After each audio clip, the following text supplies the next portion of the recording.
pangregalo sa kaarawan, pwede rin pong pangnegosyo. O, from white, nakikita nyo, nagte-turn ng color into beige. Pagkatapos, nagiging brown. Pagkatapos, nagmamantika na. Mapapansin nyo na yung coconut bits. O, latik na. Okay, 18 minutes, Samasamahin po muna natin yung coconut milk. Maliit lang ang lulutuin ko, hindi ko po lulutuin ng lahat ito. So, kalahati lang 1 can ng coconut milk ang ilalagay ko. Tapos, kalahati din itong condensed milk. Kalahati din lata ng ating evaporated milk. Lagyan natin ng konting vanilla essence. Wala pang apoy yan. Pinagsasama-sama ko lang po sa inyo. Maglagay po tayo ng makapuno. Combination itong cream style corn. Isang lata to. Kalahati lang ilalagay ko. Kalahating lata. Ganito naman yung whole corn. Buong mais. Maganda yung may combination O kalahati din ito. O tikman nyo na ng konti. Dito pa lang, timplahan nyo na. Lagi kong sinasabi yun So, mahina lang ang apoy. Lalagay po tayo na food color.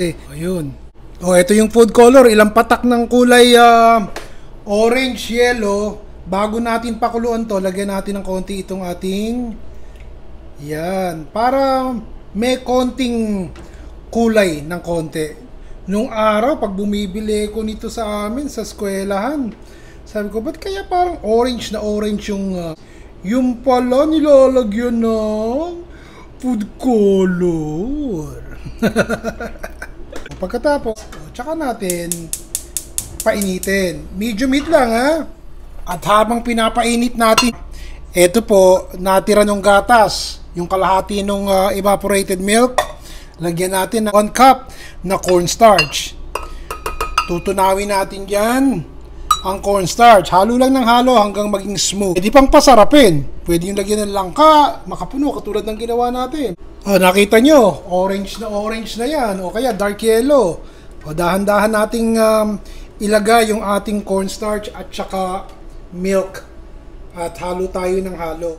I think 1 cup is enough, pero you can always add more if you want it to be more stiff or firmer. I'm still using medium heat, everybody. By the way, 3 minutes ko po na pinasimmer bago ko inagay itong cornstarch. Gagamitin ko yung ibang sandok Ito, yan, rubber spatula. Mapapansin nyo naman yan na it's coming together.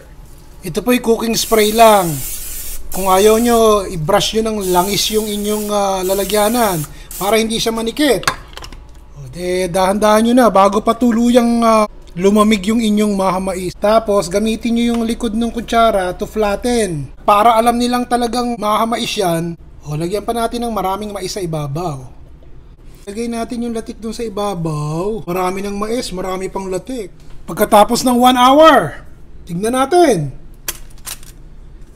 Ready? Wow! Naibigan niyo po ba? Paano po hanggang sa susunod pong muli? Si Ron Bilaro.